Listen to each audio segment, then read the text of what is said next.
Kalarra e a cenoura mágica.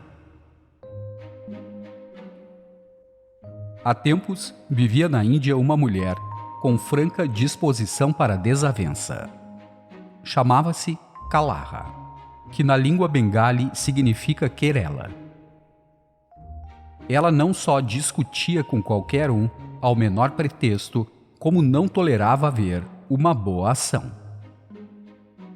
Com o passar do tempo, essa tendência se acentuou, e Kalarra passou a praticar más ações. Por fim, quando o fardo dos pecados ficou pesado demais, sua vida se consumiu e o anjo da morte retirou-a da matéria. Seu corpo astral começou a descer a espiral das trevas e chegou à região mais profunda da escuridão infernal, o chão sulfuroso do inferno. Aflita e amedrontada, ela implorou misericórdia quando o anjo da morte se preparou para deixá-la naquele lugar horrível, onde as sombras pecadoras vivem em tortura e desespero.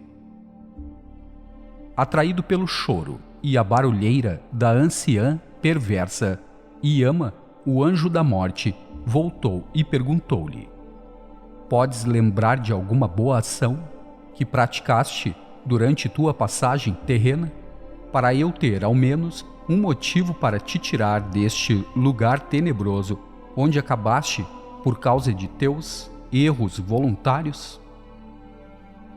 A mulher má refletiu por alguns momentos e, depois de uma longa busca, gritou: "Oh, sim, majestade, lembro-me de uma boa ação que pratiquei. Certa vez eu ia comer um maço de cenouras quando percebi numa delas um verme. Então dei-a a outra pessoa, à condição de que comesse só a parte intacta e jogasse fora o resto, sem matar o bichinho."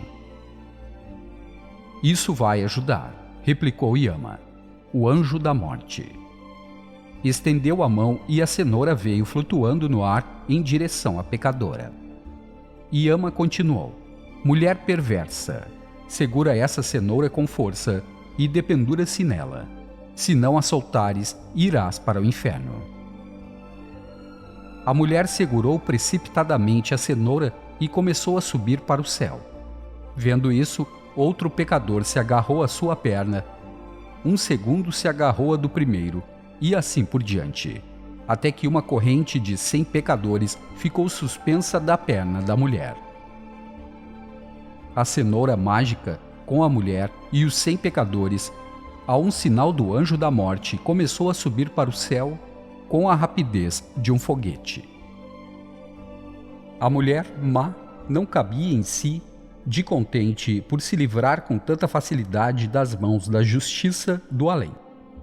Mas ao perceber que lhe puxavam a perna, olhou para baixo e viu que a corrente de pecadores voava para o paraíso junto com ela. Isso despertou sua cólera, pois não lhe agradava a ideia de alguém mais conquistar os favores do anjo da morte. Assim, furiosa, bradou: "Ó pecadores indignos, largai minha perna, já! Como ousais subir ao céu em minha cenoura mágica?" Mal os outros pecadores se soltaram, ela própria despencou velozmente pelo espaço, indo cair de novo no chão do inferno. Mas os pecadores que haviam confiado até numa grande pecadora acharam a cenoura, que caiu nas mãos do primeiro, e a corrente subiu até chegar às portas imortais do paraíso. A moral desta história é que mesmo um pequeno ato de bondade pode ser uma fina tábua de salvação em meio ao golfo traiçoeiro do pecado. Aquele, porém, que bebe o vinho do egoísmo e dança dentro do barco esguio da maldade afunda no oceano da ignorância. A felicidade egoísta, que não zela pelo bem-estar alheio, nem pode suportá-lo. Logo se transforma em desgraça.